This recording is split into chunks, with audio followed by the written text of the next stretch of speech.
mungkin beberapa udah dengar. Di sini namanya adalah question tag. Ya, question tag.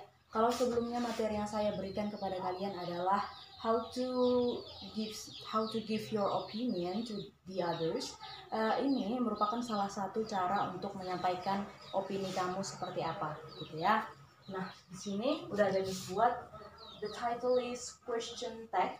Question tag, atau kalau kita ambil artinya, dikatakanlah dia sebagai ekor pertanyaan. Question tag, ekor pertanyaan. Maka apa sih ekor pertanyaan itu? Kalau kita berpikir, kalau dikatakan dia ekor, biasanya ekor itu berada di belakang. Nah, langsung aja.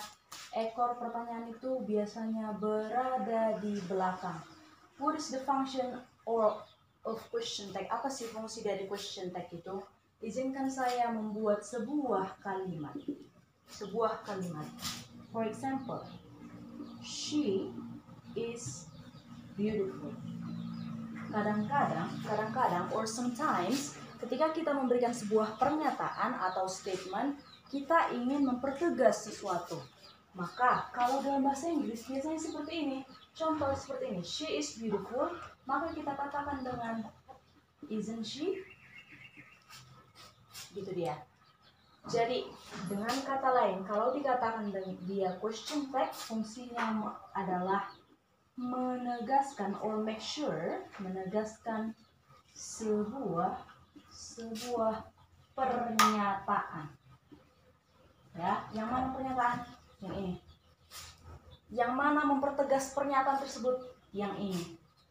Miss, karena Miss tahu, maka Miss bisa mengerjakannya. Emang gimana sih Miss cara mempertegas pernyataan tersebut? Maka langsung saja saya akan beritahu bagaimana dia.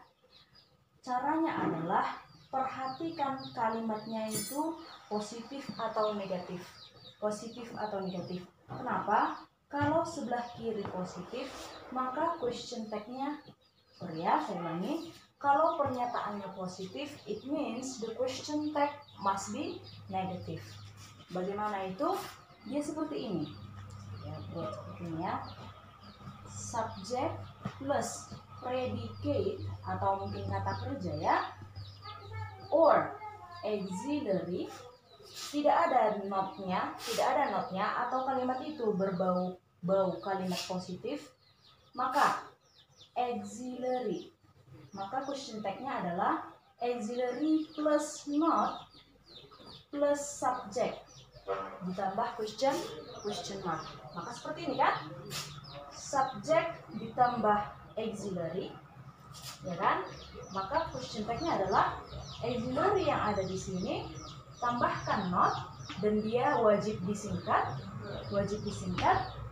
Kemudian subjek yang ada di sini dipindahkan kemari. Kalau seandainya di sini adalah nama orang, contoh di sini Roni, maka kita ubah menjadi he. Itu dia kalau kalimatnya berbentuk positif. Next, kalau di sebelah kiri, kalau di sebelah kiri dia kalimatnya negatif, maka question tag-nya positif. Bagaimana maksudnya, Miss? Kita buat di sini.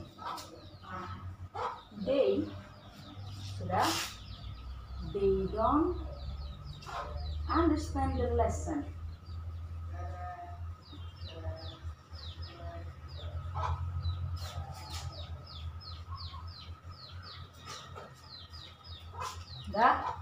They don't understand the lesson. Ya, maka langsung lihat apakah dia kalimat positif atau negatif. Kalimat negatif kita tahu dari kata don't. Ya, di sini sudah ada predikat. Udah, maka kalau di sini negatif, di sini harus positif. Maka pindahkan hanya auxiliary-nya saja kemarin. Maka menjadi do. Ada subjek di sini they. Maka menjadi do they. Maksudnya apa sih, Miss? Coba kita lihat kalimatnya. Dia cantik, iya kan? Nah, maka question tag itu sebenarnya kalau misalnya kita ambil makna yang lebih mendalam lagi, itu maksudnya iya kan? Betul nggak sih? Gitu dia. Iya kan? Betul nggak sih? Gitu ya. Sama seperti yang ini. They don't understand the lesson. Mereka tidak mengerti pelajaran itu. Iya kan? Mereka nggak ngerti kan? Seperti itu.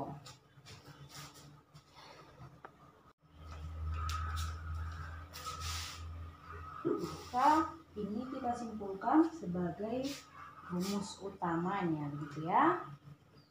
Rumus utama, mana lagi?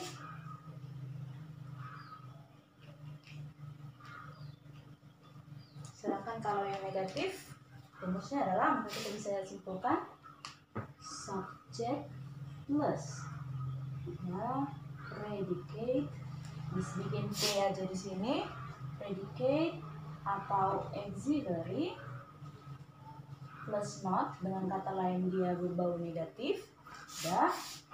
Maka di sini auxiliary tanpa not tambah subject, lalu jangan lupa tanda. Inilah rumus, maka rumus pentingnya, kalau dia sebelah kiri udah positif, maka question tag-nya negatif. Kalau dia question tag-nya negatif atau mengandung kata tidak, maka question tag-nya dia positif. Sekarang kita masuk ke auxiliary verbs terlebih dahulu. Kita akan masuk ke auxiliary verbs terlebih dahulu agar semakin gampang untuk mengenali atau mengerjakan kalimat yang lainnya. Di sini ada namanya auxiliary verbs. Sebenarnya mungkin udah ada di materi sebelumnya. Kalau dikatakan dia auxiliary verbs, dia ada 4 jenis. Namanya juga auxiliary verbs, ya. Dia merupakan kata kerja bantu. Namanya juga kata kerja bantu, berarti membantu kata kerja. Apa saja itu? The first one will be, yang pertama adalah dinamakanlah dia dengan kata to be. Ya, to be itu ada 2 jenis. Ya, yang kalau dia dalam bentuk present, yang pertama namanya adalah is, and then am, and then are. Ya, kemudian ada namanya to be dalam bentuk lampau atau past. Namanya adalah was, kemudian were. Oke, yang kedua adalah, kalau di sini namanya to be, yang kedua namanya to do. Jadi gampang aja, lihat do-nya. Oke, saya bikin versi seperti ini juga. Kalau ada present ada past-nya, ada bentuk sekarangnya, ada bentuk lampaunya. Ambil do-nya. Maka to do ada do, kemudian ada does. Ya, bentuk lampau dari do did. Gitu ya. And then the third one, yang ketiga, ada namanya to have, ya. Langsung aja ambil have-nya ini. Tapi have yang saya maksud di sini bukan mempunyai, melainkan artinya adalah telah, ya. Kita pernah belajar yang namanya present perfect tense. Dari mana kita tahu ini telah? Kalau di depannya ada kata kerja ketiga atau past participle atau past participle. Oke. Apa-apa aja have itu, maka ada kata have. Sudah ada kata has. Bentuk lampaunya had.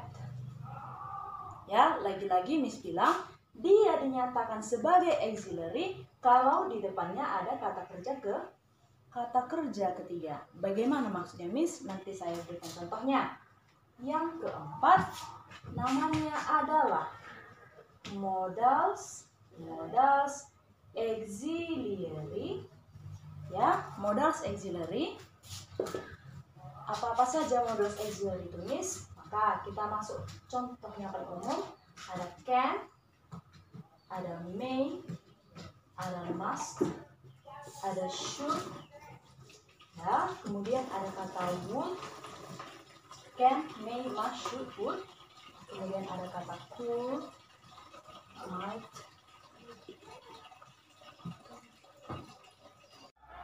Ada lagi beberapa, yaitu shall, and then will. Kalau ada shall, will, maka ada should, kemudian would. Lihat. Nah, ini buat secara khusus di catatan kamu, ya. Baik, kita langsung masuk ke contoh kalimat. Tadi saya katakan kalau dia pernyataannya dia positif, maka question tag-nya negatif. Maka mari kita mengenali. Maka tips dari saya itu sebenarnya adalah yang pertama, ya, kenali apakah kalimatnya itu positif atau negatif. Sudah?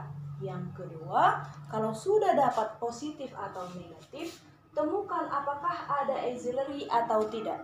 Kalau tidak ada auxiliary, lihat kata kerjanya, ya. Kalau dia kata kerja pertama ada SIS-nya, maka bantulah dia dengan does. Dah. Kemudian kalau dia ada kata kerja pertama tanpa SIS, bantulah dia dengan do. Kemudian kalau dia kata kerja kedua, ya, bantulah dia dengan kata did. Tuh.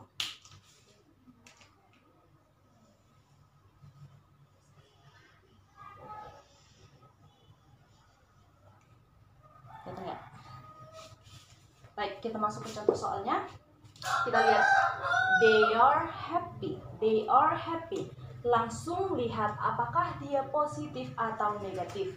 Sebenarnya kalau udah ada auxiliary-nya, langsung gampang kali kita melihat apakah dia positif atau negatif. Ada kata not-nya? Tidak ada. Berarti dia kalimat positif, maka di sini harus negatif. Ada auxiliary-nya atau tidak? Ada. Yang mana? Are. Maka kalau di sini positif, di sini menjadi negatif. Kontraksi atau bentuk singkatan atau bentuk gabungan are dengan not merupakan aren't. Ya kan, harus dikontraksi dia, jadi nggak boleh are not they, tidak boleh, melainkan aren't. Maka ambil subjeknya ini, aren't they, jangan lupa tanda tanya. Next, contoh yang kedua, we can't do this atau we can't do this, kami tidak bisa melakukan hal ini, ya. Positif atau negatif, nampak di sini langsung dia merupakan kalimat negatif karena ada can't atau dia merupakan gabungan antara can dengan not, menjadi can't atau can't. Maka di sini wajib menjadi positif. Ada auxiliary, hilangkan langsung not-nya, maka menjadi can't menjadi can. Langsung ambil subjeknya, can we. Saya yang ketiga, we will make a party tonight. Kami akan mengadakan pesta malam ini. Kami akan mengadakan pesta malam ini, gitu ya. Positif atau negatif, dia tidak ada kata not-nya, maka dia positif. Maka ada auxiliary-nya atau tidak? Yang ini, ya kan? Habis ya. Kita ke sini. Singkatannya will ditambah dengan not itu apa? Apakah willen atau apa? Jawabannya adalah won't. Ya, won't. Ambil subjeknya. Only. Kita masuk contoh yang keempat. They play basketball. Oke, positif atau negatif? Positif. Apakah ada auxiliary? Tidak ada. Kalau tidak ada auxiliary, yang saya katakan tadi adalah lihat kata kerjanya. Di sini ada kata kerja pertama. Apakah ada SIS-nya? Tidak ada, maka bantu dengan do. Buat di sini. Do. Tadi kan positif, maka buat menjadi negatif. Menjadi don't. Ambil subjeknya. Don't they? Oke, next. Yang number 5.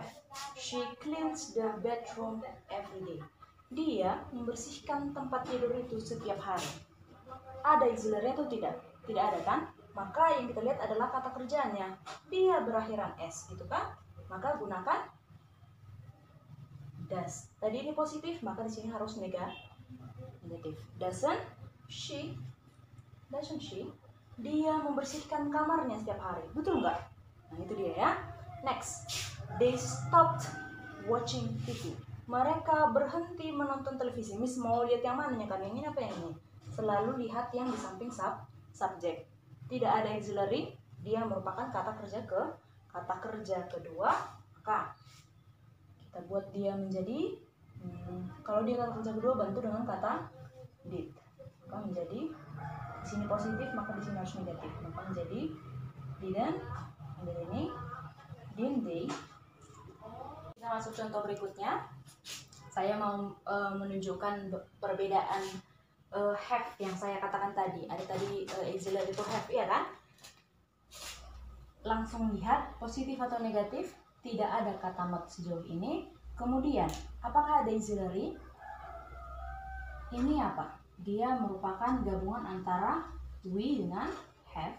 Udah. Dari mana kita tahu ini auxiliary atau tidak? Kalau di depannya ada kata kerja ketiga. Kalau udah ada kata kerja ketiga di sini, maka have di sini bisa langsung dipindahkan kemari. Maka menjadi have. Di sini kalimat positif, we have learned the subject. Kami sudah mempelajari pelajaran ini. Betul nggak? Gitu ya kan? Maka kalau di sini positif, di sini menjadi negatif. Ambil we-nya. Ya. Sedangkan kita lihat yang nomor 8. I had 3 bananas. Aku memiliki 3 pisang, gitu ya. Kalau ternyata di depan have had has atau have has had-nya bukanlah kata kerja ketiga, melainkan objek atau mungkin kita bilanglah korban atau mungkin benda yang maka di sini ini bukanlah auxiliary melainkan kata kerja. Kalau dia had berarti dia kata kerja kedua. Kalau dia has sekian berarti dia kata kerja pertama kan? Tapi dia ada s-nya di sini pakai sis, maka bantu pakai das harusnya, ya kan? Kalau sekiranya di sini had, maka dia Kalau dia have, maka dia merupakan kata kerja pertama tanpa sis, maka bantu dengan do. Ya. Nah, tadi I had 3 bananas, maka ini bukan auxiliary karena apa? Di depannya ada objek, maka ini adalah kata kerja kedua tadi kita katakan kan?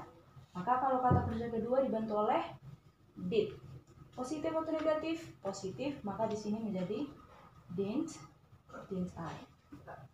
Miss aneh kali bertanya tentang diri sendiri.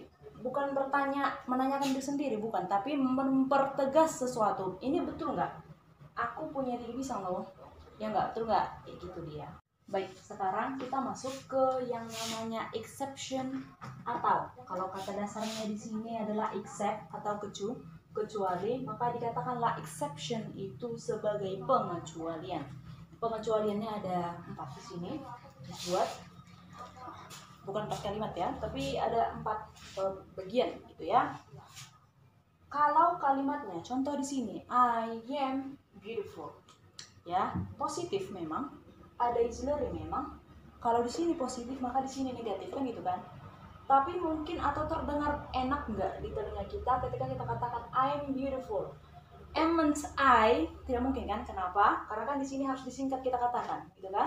Kalau sekiranya di sini negatif, haruslah dia disingkat atau dikontraksikan, gitu kan? Nggak mungkin dong kita katakan means I, nggak mungkin. Maka khusus untuk ini namanya juga pengecualian, ya. Maka ini wajib dan harus begitu. Kalau dia kalimatnya di kalimat positifnya dia mengandung kata I am,